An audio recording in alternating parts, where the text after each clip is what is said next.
Bismillahirrahmanirrahim. Assalamualaikum warahmatullahi wabarakatuh. Alhamdulillahirrahmanirrahim. Kita panjatkan puji dan syukur kita kehadiran Allah Subhanahu wa Ta'ala atas limpahan taufik karunia dan hidayahnya kepada kita, terutama kesehatan, yang dengan kesehatan itu kita dapat bertemu kembali dan kami dapat membuat konten video kembali. Salawat dan salam semoga tetap tercurahkan pada junjungan kita Nabi Muhammad Sallallahu Alaihi Wasallam, kepada keluarganya, sahabat-sahabatnya, dan pengikut-pengikutnya yang setia, dan insya Allah kita termasuk di dalamnya. Allahumma sholli ala sayyidina Muhammad wa ala ali sayyidina Muhammad. Mudah-mudahan sahabat YouTube ya, dengan kita selalu berselawat nantinya kelak di yaumil kiamah, kita akan mendapatkan syafaat dari Rasulullah Sallallahu Alaihi Wasallam. Amin ya rabbal alamin. Sahabat-sahabat YouTube, kiranya sudah 1 bulan lebih kami tidak mengupload ya video ke channel kita ini. Ini semua karena belakangan saya ada kesibukan, di mana kesibukan itu adalah kami sedang membuka ladang minyak yang baru, tapi bukan baru ladangnya sudah lama, yaitu membuka sumur-sumur tua di suatu lapangan. Itulah kesibukan saya saat ini, jadi belum sempat membuat konten video. Nah, saat ini saya sempatkan untuk membuat konten video lagi. Dan mudah-mudahan nantinya ke depan, kami juga akan menyampaikan bagaimana cara memproduksikan sumur-sumur di sumur yang sudah tua. Itu menggunakan pompa yang sangat sederhana, jarang dipakai di dunia perminyakan. Nanti belakangan akan kita sampaikan juga tentang pompa apa yang kita pakai di sumur yang sudah tua. Baik sahabat-sahabat YouTube, kembali kami akan melanjutkan apa yang sudah kami sampaikan, yaitu tentang FWKO, Pre-Water Knockout, di mana fungsi FWKO ini adalah untuk memisahkan antara air dengan minyak. Namun untuk mengoperasikan FWKO ini terkadang banyak sekali kendala-kendalanya, dan kendala itu kadang-kadang membuat suatu tindakan bisa jadi yang membahayakan, yang pernah kami sampaikan sebelumnya, bahwa minyak bisa saja terbuang. Nah, saat ini kami akan menjelaskan trouble apa saja yang terjadi pada FWKO, dan saya mencoba untuk menjelaskan itu secara detail langkah-langkahnya, supaya teman-teman di lapangan dengan melihat video ini bisa mengikuti langkah-langkah apa saja dalam penanggulangannya. Nah, itu ya, jadi ini memang saya bagi-bagilah supaya penanggulangan ini tidak langsung semuanya, tapi satu persatu saya akan uraikan dan saya jelaskan. Baik sahabat-sahabat YouTube, kembali kita ke slide kita, ke Samsul Hadi Channel, edukasi dunia perminyakan. Ya, mudah-mudahan semuanya akan terbantukan dengan apa yang kita sampaikan ini. Baik, kita lanjut. Ya, kita masih membahas masalah FWKO, Pre-Water Knockout. Jadi kalau ada pre-water, itulah yang akan dibuang. Kemudian apa saja yang akan dibahas tentang FWKO? Ini sudah selesai, 1, 2, 3, 4, 5, sudah selesai. Apa yang belum? Cara penanggulangan FWKO bila ada trouble, ada masalah, atau ada kendala. Nah, itu yang saat ini yang akan kita jelaskan. Oke. Ya, inilah judul kita saat ini, cara penanggulangan kemacetan FWKO. Ini sangat penting ya, kalau di lapangan itu ada FWKO, sangat penting untuk mengetahui cara kerjanya dan bagaimana cara penanggulangannya. Oke. Kemudian, kemacetan apa saja yang sering terjadi pada FWKO? Nah, ini bisa kita lihat ya, apa-apa saja nih. Yang pertama adalah dam palep minyak tidak mau membuka. Nah, ini ya, dam palep minyak tidak mau membuka. Yang kedua apa saja? Apalagi? Dam palep minyak membuka terus. Nah, jadi dia ini tidak mau membuka, bisa juga dia dam palep minyak itu membuka terus. Ini kemacetan juga, kendala juga. Kemudian, dam palep air menutup terus. Ini bisa terjadi pada FWKO. Nah, ini malfunction juga seperti ini. Kemudian dam palep air membuka terus. Ini bisa terjadi juga. Kemudian dam palep air dan dam palep minyak menutup semua. Nah, ini semuanya bisa terjadi. Dan inilah yang akan kami sampaikan, mengapa ini terjadi, bagaimana penanggulangannya, itulah yang akan kami sampaikan ya sahabat-sahabat YouTube. Oke, nah yang pertama, kita akan menyampaikan masalah dam palep minyak tidak mau membuka. Jadi dam palep minyak ini tidak mau membuka. Oke. Apa yang terjadi bila dam palep minyak tidak mau membuka? Nah ini apa yang terjadi kalau dia tidak mau membuka. Itu yang terjadi bisa minyak tidak dapat masuk ke tangki minyak. Nah, jadi minyak kalau dia tidak membuka, minyak tidak dapat masuk ke tangki minyak. Nah, ini ya. Ini adalah FVKO. FVKO. Ini adalah dampalapnya. Kalau dampalap ini tidak mau membuka, tentunya minyak tidak akan masuk ke tangki minyak. Ke sini tidak akan masuk dia, karena dia menutup posisinya. Kemudian apalagi, bila ruangan gas di bagian atas FVKO sudah terisi oleh minyak semua, maka minyak yang terus masuk ke FVKO akan terbuang ke flare melalui line gas. Nah, bisa kita lihat, kalau misalkan dampalap minyak itu, nah ini ada dampalapnya ini ya, dampalap ini yang saya bilang ini adalah pneumatik ini, yang saya maksudkan pneumatik. Kalau dampalap ini menutup terus, ini, maka ini ruangan gas ini nantinya akan dipenuhi oleh minyak. Kalau ini ada air, minyak, gas. Nah, kolom minyak ini akan dipenuhi oleh minyak semua nantinya. Di kolom ini penuh oleh minyak semua. Sampai akhirnya apa? Kalau ini tetap menutup dampalap minyaknya, maka dia akan keluar. Nah, minyaknya yang akan terbuang. Bisa kita lihat. Nah, minyak akan terbakar di flaring atau terbuang ke flaring dia. Kalau minyak tadi, kalau dampalap tadi tidak segera ditanggulangi. Nah, ini dia minyak itu akan keluar melalui back pressure regulator ini, gas out. Nah, dia akan terbuang kemana? Dia akan terbuang ke flaring minyaknya, seperti ini. Seperti yang pernah saya jelaskan bahwa minyak itu terbuang ke sini dan terbakar di sini. Kalau minyak yang terbakar itu asapnya sangat hitam sekali ya, sahabat-sahabat itu ya. Kalau ini adalah gambaran gas yang terbakar seperti ini.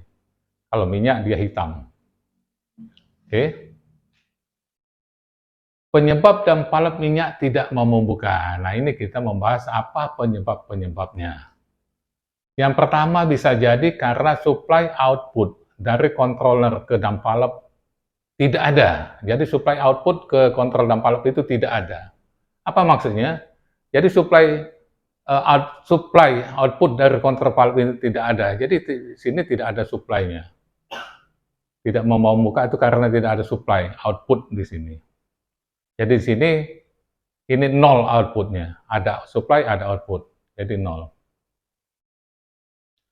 Kemudian controller tidak bekerja sebagaimana mestinya. Nah, ini bisa juga. Jadi controller yang tidak bekerja sebagaimana mestinya bisa membuat kontrol valve minyak itu tidak mau membuka. Nah, ini ya. Jadi tidak mau membuka. Dampalap minyak tidak mau membuka karena controller tidak bekerja sebagaimana mestinya. Jadi di sini ada controller, inilah controllernya saya besarkan. Ini dia tidak bekerja sebagaimana mestinya sehingga dampalap minyak ini tidak mau membuka. Oke. Apalagi kemungkinan kemasukan cairan ke suplai udara yang masuk ke controller. Nah, sahabat-sahabat itu, yang namanya pneumatik itu adalah memanfaatkan tekanan udara yang bertekanan dimasukkan ke controller ini. Inilah sebagai tenaga penggeraknya.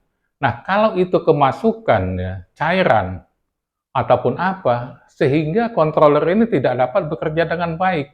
Nah, kalau dia tidak dapat bekerja dengan baik, tentu ini tidak akan dapat membuka.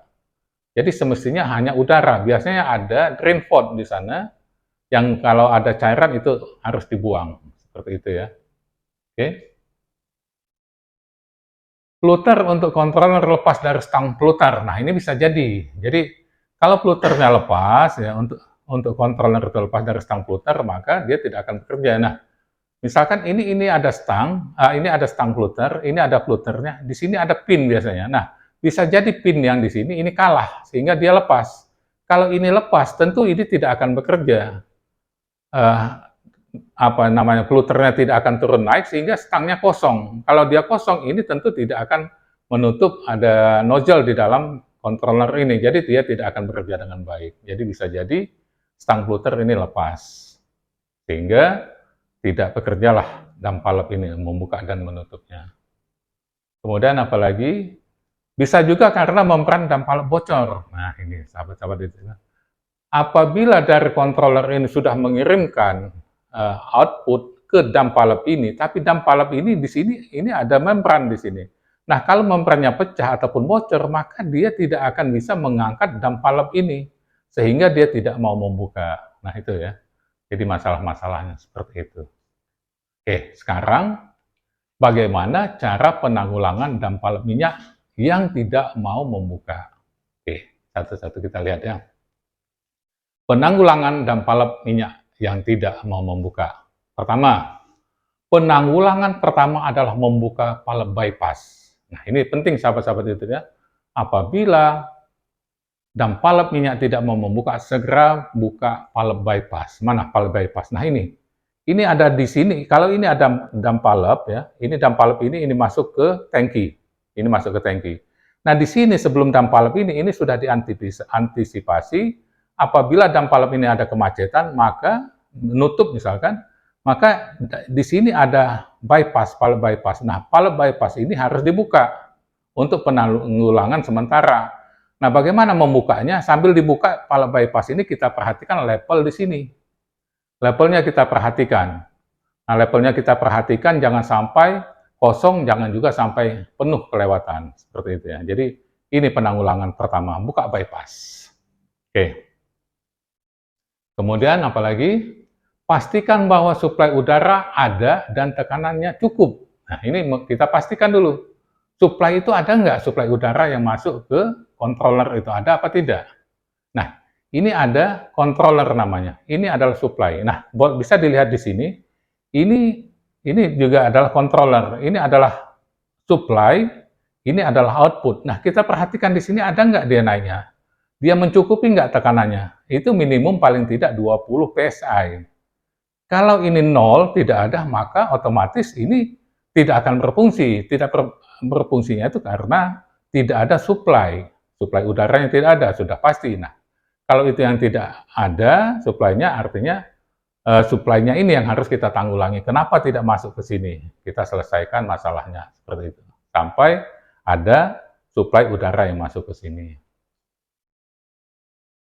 Kemudian lihat level minyak pada gelas penduga. Nah, ini kita lihat pada gelas penduga. Di sini ada level gelas. Ini level gelas. Ini bisa kita lihat di mana posisinya. Kalau posisinya, katakanlah sebelum kita buka bypass tadi, posisinya ini tinggi, tapi dam palep tidak membuka. Nah, ini ada masalah artinya. Mestinya ini. Nah, kalau ini level pipanya, dia akan lebih sedikit di atas ini, sehingga kalau dia naik, ini akan membuka dan ini akan turun lagi levelnya. Nah, tapi kalau dia tinggi, level di dalam sini itu artinya ada masalah. Masalahnya apa? Bisa kita lihat untuk selanjutnya. Apabila level minyak sudah tinggi, tapi dam palep tidak mau membuka, artinya ada masalah yang lainnya. Nah, ini sahabat-sahabat itu ya. Ya, ini kalau dia sudah tinggi, seperti itu. Apa masalah yang lainnya? Kemudian lihat posisi stang fluter.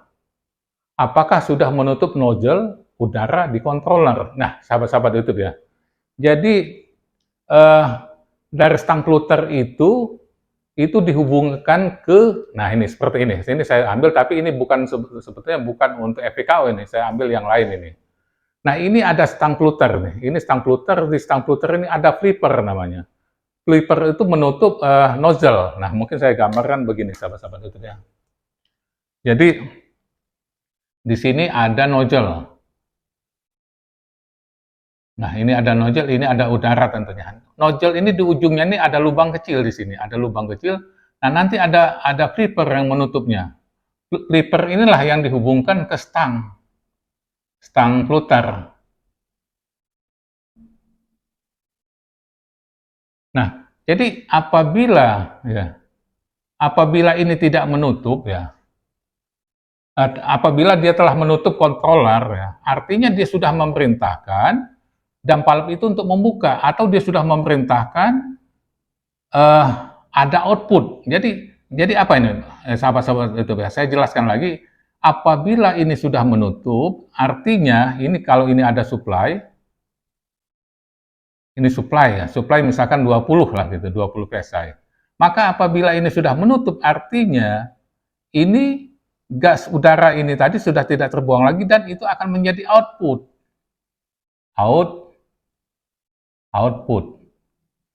Outputnya bisa mencapai maksimum 20 juga, atau 15 ataupun berapa, 20 atau 15 PSI. Nah, artinya kalau sudah begini, ini harus mengirim dia menjadi output.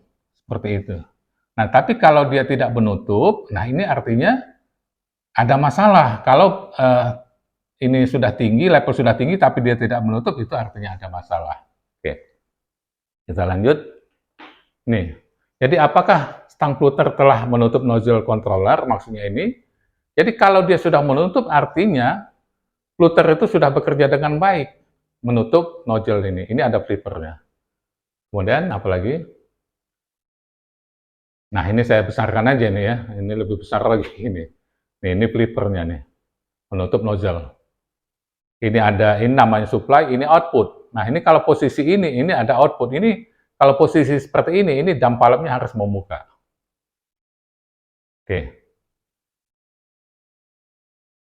Apabila nozzle udara tidak pada posisi tertutup, ya, oleh stang fluter, artinya fluter tidak berfungsi dengan baik, atau bahkan fluter lepas dari stang fluter. Nah, ini tadi yang saya bilang, kalau dia tidak tertutup, artinya ini fluter tidak berfungsi dengan baik. Fluter itu adalah yang di dalam FPKO tadi. Jadi ada fluter di sini. Nah, ini yang ke stang fluternya, artinya ini tidak menggerakkan stang fluternya. Jadi nozzle ini tidak tertutup. Nah, jadi apabila nozzle udara tidak pada posisi tertutup oleh stang fluter, artinya fluter tidak berfungsi dengan baik atau bahkan fluternya lepas.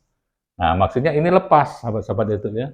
Ini bisa jadi lepas fluter ini dari stang fluternya. Oke, kita lanjut. Nah, ini ya. Jadi bisa lepas ini dari stang fluternya. Oke. Kemudian selanjutnya, kalau ini kita sudah tahu lepas ya, segera infokan ke bagian instrumentasi bahwa stang fluter lepas dari tempatnya. Nah, jadi kita sampaikan ke bagian instrumentasi. Jadi bagian instrumentasi dia sudah enak kerjanya. Jadi dia sudah tidak lagi meraba-raba apa masalahnya. Sudah kita perjelas bahwa ini adalah masalah stang fluter yang lepas. Seperti itu ya. Oke. Penanggulangan damp valve minyak. Tidak mau membuka gitu ini lanjutan. Kemudian apabila nozzle udara sudah pada posisi ditutup oleh stang fluter, berarti fluter berfungsi dengan baik. Nah, ini jelas ya. Kalau ini sudah tertutup, jadi fluter itu berfungsi dengan baik. Nah, jadi kalau sudah tertutup, ini artinya fluter sudah bekerja dengan baik. Kemudian lihat tekanan output udara yang ada di controller, apakah ada atau tidak ada. Nah, kita lihat tekanan outputnya. Kalau dia sudah menutup, ada nggak outputnya? Nah, ini. Apabila tekanan output tidak ada, artinya controller tidak bekerja dengan baik. Kemungkinan ada bagian-bagian dari controller yang bocor ataupun rusak. Nah, ini. Nah, ini kalau dia misalkan sudah tertutup dan sini tidak ada output, ini nol outputnya, artinya ada bagian yang lainnya rusak. Nah, seperti itu. Jadi, artinya kita tahu kalau di sini ada supply ya. Saya perjelas lagi. Di sini supply sudah ada dan ini nozzle sudah ditutup sama flipper yang dari stang fluter, semestinya ini menjadi output. Nah, tapi kalau ini supply ada, ini sudah ditutup, tapi ini masih nol, artinya controller ini yang jadi masalah. Tidak berfungsi dengan baik, atau ada bagian-bagian yang rusak. Bagian yang rusak itu bisa saja, ini ada cubing-cubing, koper cubing yang kecil-kecil sekali. Ini bisa buntu, bisa juga ada cairan, dan lain-lain sebagainya. Oke, kita lanjut. Segera laporkan ke bagian instrumentasi untuk memperbaiki controller yang tidak berfungsi. Nah, itu tadi. Kalau memang masalahnya controllernya tidak bagus, minta bagian instrumentasi untuk memperbaikinya. Oke. Kemudian, bila tekanan output udara ada dan tekanannya mencukupi, maka berarti controller berfungsi dengan baik. Nah, itu kalau ada tekanan outputnya. Kemudian cek copper tubing sebagai saluran output untuk membuka dan valve apakah ada kebocoran atau ada kebuntuan. Nah, jadi kalau controllernya sudah bagus, outputnya sudah ada, masih juga tidak mau membuka dump valve-nya, maka kita cek copper tubingnya. Copper tubing ini jangan-jangan bocor ataupun apa gitu. Nah, kita lihat di sini ada copper tubing. Dari controller ini ada copper tubing, terus dikirimkan ke sini. Nah, untuk membuka dump valve ini di bagian bawah, ini akan masuk tubing ini. Nah, kalau copper tubing ini bocor, maka output itu tidak akan sampai ke sini. tidak akan bisa membuka dampalep ini, seperti itu. Mungkin ini ada kebocoran ataupun ada kebuntuan. Nah, yang kemungkinan ini juga ada kebuntuan, ada cairan misalkan bisa jadi dari sini ada output tapi ini tidak terbuka. Nah, seperti itu. Oke, apabila copper tubing tidak ada kebocoran dan tidak ada kebuntuan, maka dapat dipastikan bahwa ada kebocoran di membran dampalep minyak. Nah, ini tadi, kalau copper tubing ini sudah bagus, tidak ada kebocoran dan tidak apa, tapi dampalep ini masih tidak mau membuka, itu artinya dapat dipastikan bahwa membran ini yang bocor. Jadi output sudah ada tapi nggak mau membuka. Nah, di sini ada membran, ya. Membran itu seperti apa? Packing lah gitu ya. Jadi dia yang akan membuka untuk membuka dampalep ini. Nah, itu jadi artinya membran ini bocor. Nah, apa tindakan kita kalau membran itu bocor? Laporkan dan minta bantuan ke bagian instrumen untuk mengganti membran dampalep yang bocor. Nah, itu sahabat-sahabat itu ya. Jadi kalau urutannya sudah seperti itu, artinya bagus, bagus, bagus, bagus, tinggal membrannya yang bocor. Nah, kita sampaikan ke bagian instrumen untuk minta penggantian membran. Nah, sampai di situ. Nah, jadi untuk tahap ini kita sampai di sini dulu. Jadi maksudnya apa? Kalau kita bekerjanya seperti ini, bagian instrumen itu dia sudah membawakan spare part. Kalau kita misalkan sebutkan kontrolernya yang tidak bekerja dengan baik, tentu dia sudah membawa spare part untuk kontrolernya. Kalau membrannya yang tidak bagus, bocor, dia sudah akan membawa spare part-nya. Kalau dikatakan fluternya yang lepas, dia sudah akan memperbaiki fluternya. Nah, itu sahabat-sahabat itu ya.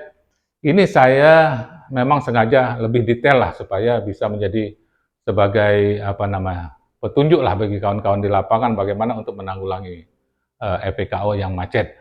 Ini masih banyak lagi, nanti akan kami sampaikan di kemudian hari lah. Ya mudah-mudahan walaupun masih ada kesibukan, saya sempatkan untuk membuat konten-konten video ini. Oke, sahabat-sahabat itu sampai di sini dulu. Mudah-mudahan apa yang kami sampaikan ini bermanfaat untuk kita semua, untuk sahabat-sahabat YouTube di lapangan, dan lain-lainnya. Terima kasih atas perhatiannya. Bila taufiq wal hidayah, wassalamualaikum warahmatullahi wabarakatuh.